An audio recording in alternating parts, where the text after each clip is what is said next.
Change is inevitable, yet it's one of the things that we as human beings struggle with the most.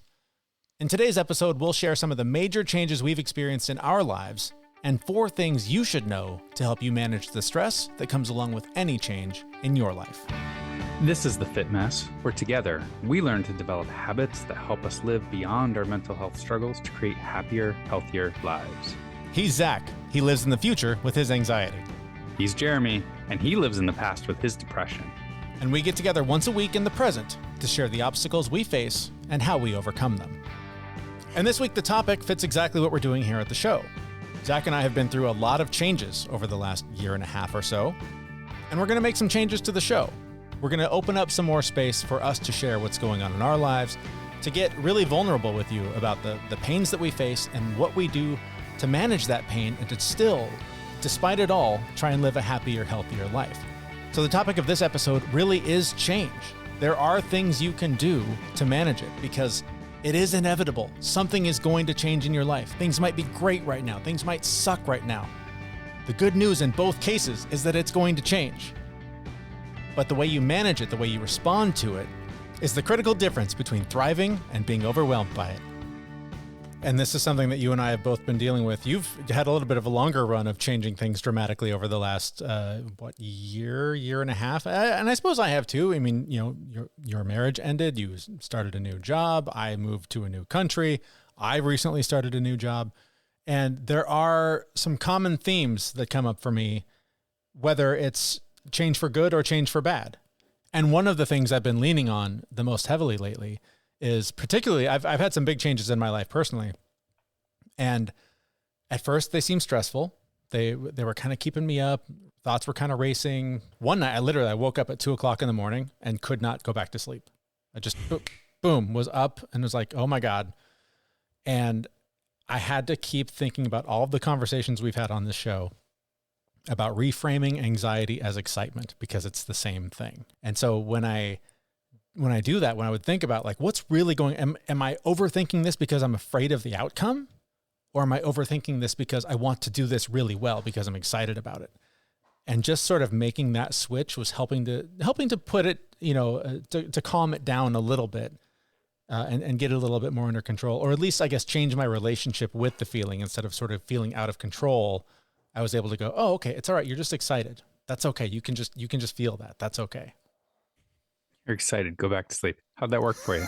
Didn't work out so well when, I was exhausted at 4 p.m. But I was laughing because I woke up and I was like, I'm up at about the same time as Zach today. That's kind of weird.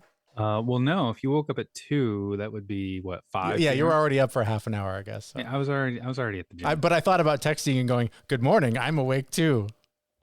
Yeah, that would have thrown me a little bit. The fuck? Yeah, it has been. It's been like a year and a half, year and 2 months of change in my life too. But the one thing I have really understood took me, 40 years to understand this, is that whether I want it or not, change is coming. Mm-hmm. You can go against it and not accept it, which is going to make it really fucking hard. Or you can just, you know what? This is what it is. Let's make the best of it. And it's a decision in your own head. Like, it's a decision that you make. Mm-hmm. And change is hard, and I don't want to deal with all the change. But the way you approach it, the way you answer to it makes a huge difference in how you get through it. It's interesting you bring that up. The other day, I was sitting at one of my kids' after school events, and they're doing their thing, and it's an expensive thing, right? And like I said, I started a new job, so there's a financial relief that I've been enjoying recently after a sort of a year of sweating bullets a little bit. But I sat there thinking about all the things my family's done in the last year and a half, literally immigrating to a new country, selling our house, getting our kids into new schools, starting new jobs, all this stuff. And I flashed back to a year and a half ago, standing on the porch 2 doors down from where I live now, looking out at nature and going, my life is here. I want this to be how I live my life. Mm-hmm. And all of the steps that I took, every mountain that had to be climbed, every path that had to be paved, led me to that moment at my kids' after school event. And I was overcome with emotion that I would describe as pride, joy, satisfaction. And it was one of those moments where I looked back and just went, I built this. I manifested this that morning, looking out at nature on the porch, and went, I want this. And I got to work building it. And I literally was like in tears, sitting like trying to not cry around all these other parents. And, they have no idea what's going on in my head. I'm just like living this little celebration in my head, like, holy shit, patting myself on the back. Look at me. I fucking did something really hard. That's awesome. But what was interesting is, typically what follows that feeling is, well, this isn't going to last. This is going to implode in my face. And that did show up. That like there was this moment of this moment isn't permanent. This feeling isn't permanent. Things will get hard again. Some other new challenge will present itself. But instead of like going and like letting that extinguish the flame, it let it burn a little brighter, because I was like, none of this is permanent. So when I have this, soak it up, like just feel the shit out of that, because it's going to get hard, and, depression's going to kick in at some point, or some bad thing is, of course, something bad is going to happen. Everything changes. It's inevitable. So enjoy this. And it was just such a refreshing feeling. I don't remember another time really being able to have the two conflicting thoughts or feelings about this is awesome, but it's not going to last, and having it feel good instead of just feeling like, oh, well, give up on this happiness because this is going away soon. It's very interesting. You said, so two things. Your change would have happened faster had you cried in front of the other parents, because you would have been the weird guy. Exactly. Yes. But so can I just say I told you so? Sure. Go for it. I got it. I know how much you like to, so go ahead. Because for how long have I been telling you, like, glass is half full instead of half empty? And that's like exactly what you just described. Like, yeah, there's some open space here, but look at how full the first half of the glass is. Yeah. Right. That's a huge shift. But I think because I grew up in a family where scarcity was sort of the mindset. And so that was what I've lived with, is that like, I don't have enough. I'm not capable of, that's for other people. I'll never achieve. And I literally at 45 years old, rebuilt my lifestyle, my home, like everything. We want this to be something else. What do we want it to be? How do we get there? And now, the confetti's flying. And I know I've accomplished things, right? I know I've done things in the past, but normally I can dismiss them as, oh, well, I knew somebody that got me in, oh, my job gave me access to this thing. Like, I could always dismiss it as something outside of myself. But I feel like this is the first time, maybe ever. No, that's not true. Outside of having my kids. Although, let's be honest, Cheryl did all the work. I was going to say your part in that was very, very small. Very small. Was small and, was gone in an instant. Yes. But the same is true here, right? Like, I have the support of my family, and my kids have gone along for this crazy ride, all this stuff. But I feel like this is maybe the first time that I can feel like I set out to do something, and it worked. Literally every box checked. Yeah. That's something to be really proud of. I mean, what you did took a lot of courage, and you went into it like eyes wide open, like, I'm making this change, I'm doing this thing, and you should be really proud of that. And I think, for me, I've got almost a different story where I've had a couple of moments like that about myself, like that I've made this change. As you mentioned earlier, like, my marriage ended last year, and being back on the dating scene, like, I've had to tell my life story a couple of times to ladies that I've been on a date with. Yeah. And while my life story has been very, like, for me, it's normal, right? It's like, that's just how everyone was raised. We both know that's not true. And it was a very traumatic childhood. It was very different, very repressed, all these messages that were given to me as a child. And like getting through like my 30s and like even like through my divorce, and like, I had that moment, I think I told you about, like, standing in my kitchen one day of like, holy shit, like look at all this stuff that I did to get out of like, everyone thought I'd be dead or in jail. Look at everything I did to get out of that, to be successful, to be where I am. And where I came from was the fucking gutter. Yeah. So I've had those moments of like looking back too, where like it wasn't an active change. Like it was just, this is how my life has happened. And I told you that story. I was standing in my kitchen and like brought me to tears, just like being like, oh my God, I am like, good looking and smart and intelligent and capable and all of these things. And I just believed the opposite. Yeah.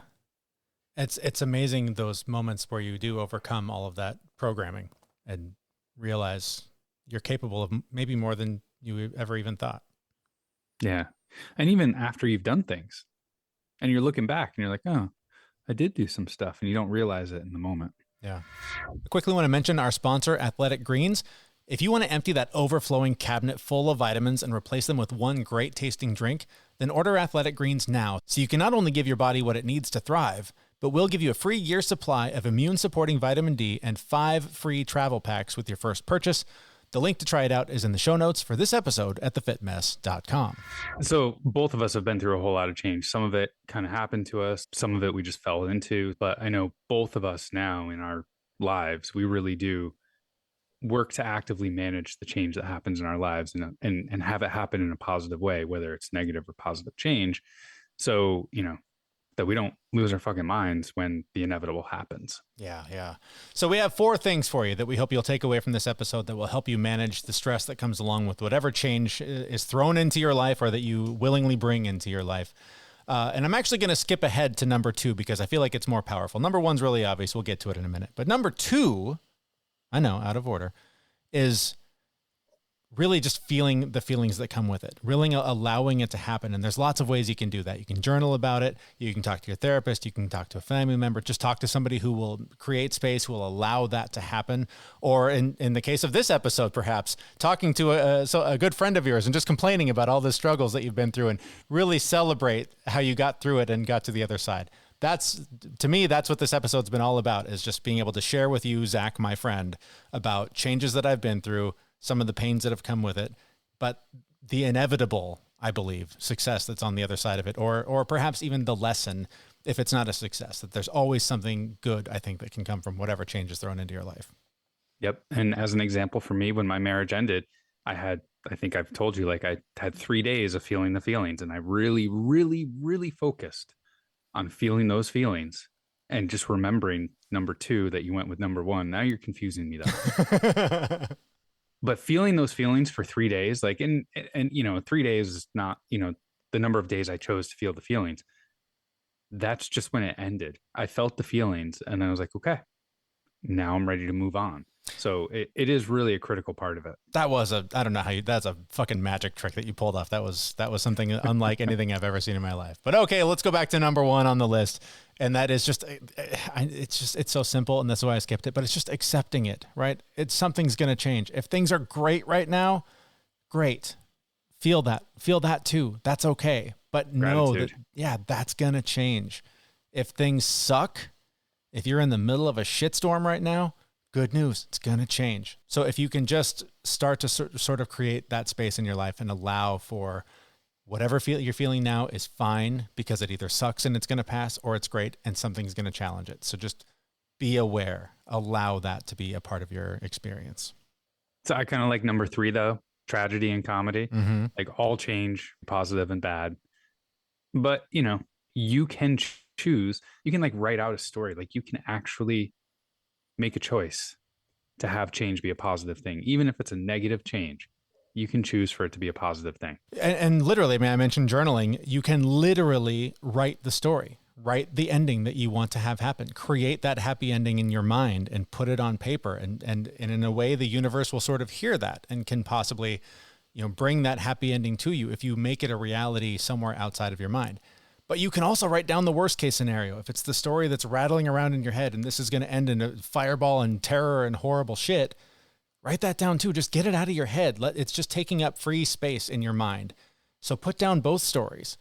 And every time that you sort of come back to that dark, doom, bad, terrible case scenario, review the good case, review the positive story, review the one with the happy ending, and try and feel how it will feel to have that positive outcome and move forward from there, because it's like a magnet. Whatever energy you're putting out is what you're going to attract. And so if you can try and just focus on that positive energy, I feel like you have a better chance of having the better outcome.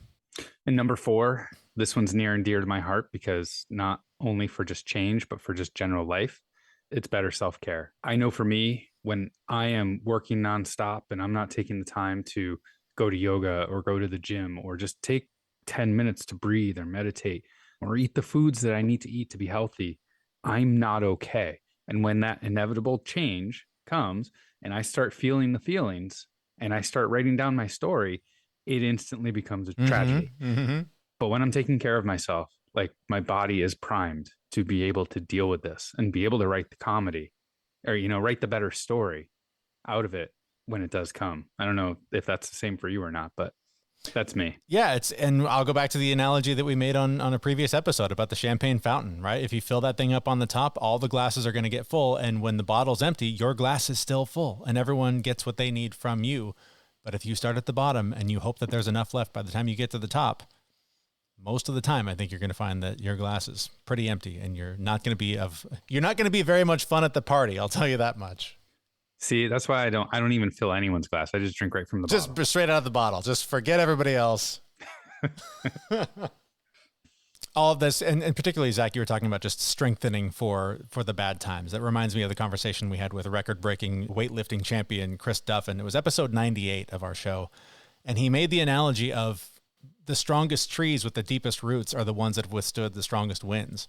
And so every time that the storms come and challenge you, it's just strengthening you for the next one. And so again, whatever challenge you may be facing now or preparing to face, it's only going to sharpen your blade and make you stronger for the next. And you have to lean into that training and recognize that you are getting stronger, because it's so tempting to feel beaten down and weakened by it over and over again. But every one that you get through makes you stronger for the next one. Yeah, I try and look at everything as an opportunity to strengthen myself for the next time. All right, well, there you have it. Our first guest-free episode in quite a while. Thank you so much for listening. If you do want to check out that episode with Chris Duffin, I think that there is a lot of lessons about strength and resilience. Again, that's episode 98. We'll link that here in the show notes for you. And while you're checking out the show notes, jump over to our Facebook group. There's a link there. We would love to have you be part of the community where we challenge each other to show up, to be vulnerable, to hold each other accountable for whatever goals we're trying to chase. The link to that is in the show notes for this episode, again, at thefitmess.com. Thank you so much for listening. We will be back next week with a brand new episode. See everyone. We know this podcast is amazing and doesn't seem to lack anything, but we need a legal disclaimer. Prior to implementing anything discussed in this podcast, it is your responsibility to conduct your own research and consult your physician. You should assume that Jeremy and Zach don't know what they're talking about, and they're not liable for any physical or emotional issues that occur directly or indirectly from listening to this podcast.